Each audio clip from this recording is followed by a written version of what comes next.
delivery man. But I ain't know that. It's the delivery man. But I ain't know that. It's the delivery man. But I ain't know that. We've got Dubai's latest delivery man in the studio with us this morning. Carry is a business that's taking on Fetcher and Kareembox in this area with an app and a web-based collect and deliver it company. And we're joined in the studio now by Borhene BenMena, who's the co-founder and the CEO of Carry. Thanks so much for joining us. Thank you for having me. Talk to me about the gap that you're trying to fill here, because obviously we've seen a few disruptive delivery companies recently. Fetcher's obviously the big one. Kareem has come in with its box delivery service as well. So I presume you're trying to disrupt the disruptors. How are you going to do that? Okay.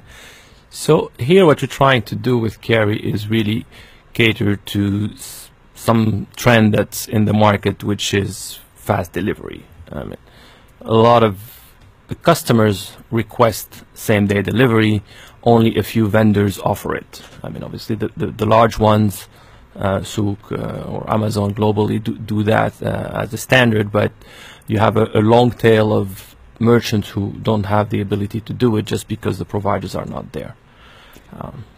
So what makes you different, though, from what we already have in the market? We've crunched the numbers on the Business Breakfast this morning, and all of your delivery fees are actually pretty close to each other. What's going to be the differential? Again, like I said, so you mentioned delivery fees. I mean, before, when you talk same-day delivery, you're thinking a premium product. Now it doesn't have to be. The reason we're able to do that, to offer a same-day delivery for the cost of a traditional 3 to 5 day deliveries, is our business model. So we do without the traditional hub. If you're thinking about deliveries, usually you have goods going to a hub, consolidating, and then going out. In our case, we do without that. We use technology to do automatic dispatching, routing. All of that is taken care of. So if you think about our structure, it's actually a very small team able to handle a very large volume of transactions. So how would you steal my business away from one of the other new companies, one of the other flexible app-based companies? How would you try and take my business? I would obviously offer you to try the service, because when you think about logistics, I mean, there's a lot of element that come into play.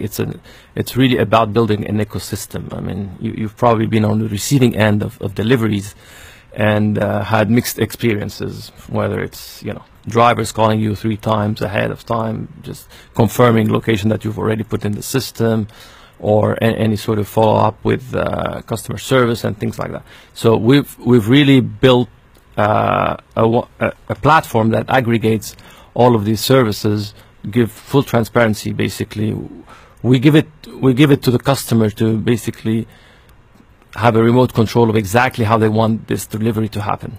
So where does the main business for you come from? Is it individuals, people like, I think the last time we used one of these services in the studio was Richard leaving his gym kit at home, you know, people just doing one-offs? Yeah. Or is it businesses delivering to customers, being able to set up a delivery stream for themselves without the overheads? Yeah. So, I mean, customers is one of our verticals that we think about it, but like you said, it's usually one-offs. It's not it hardly is a repeat business. So the bulk of it is definitely coming from the business side, where they have usually, you know, they don't necessarily want to carry the cost of having a large fleet and look for outsourcing solutions. Right. Where do you see the bulk of that coming from? What are you targeting? Are you targeting stores who are trying to take on e-commerce players? Are you targeting companies? What's the idea? It's an omni-channel approach. So basically, we turn brick and mortar into almost e-commerce instantly by offering this service. And in the same way, e-commerce companies are also customers of ours, whether they're peer-to-peer platform or traditional e-commerce merchant websites. So the market is pretty large, and because we're agnostic in terms of size, you know, whether it's a document or it's or you're moving furniture, it's all the same to us. Let's talk about funding for this. You worked at Agility, one of the region's biggest logistics company, for more than a decade. So you know how expensive it is to run this kind of operation. We had the guys from Fetcher in here just a couple of months ago. They raised $41 million to finance their expansion. where's the money coming from for your seed capital, and what money do you need going forward? So actually, I mean, as you mentioned, I was with Agility, and it's in my time in Agility that I find out this gap in the market, where basically, customers were not necessarily satisfied, suppliers were hurting in terms of quality service. So I actually started by pitching the idea internally within Agility, and Agility being a quite open-minded and quite incubator-style company, offered me the opportunity to basically take the idea and run with it. So the initial seed funding came from Agility. So my employer became my investors, and since then we've actually received quite a few solicitations from other investors. Now, like you said, I mean, it's a low margin business. You have to be really conscious about cost. I mean, and we took the choice of really bootstrapping this rather than raising a ridiculous amount of money. So do you own the motorbikes? Do you own the trucks? Do you employ the drivers at the moment, or are they freelance? None of that. No, everything. We basically buy capacity, but we have no assets whatsoever. So we work with a variety of fleets of all kinds, bikes, cars, trucks, and we buy capacity against demand that we receive from the market. So we have basically no operating assets. How do you control quality then if you're effectively freelancing that out?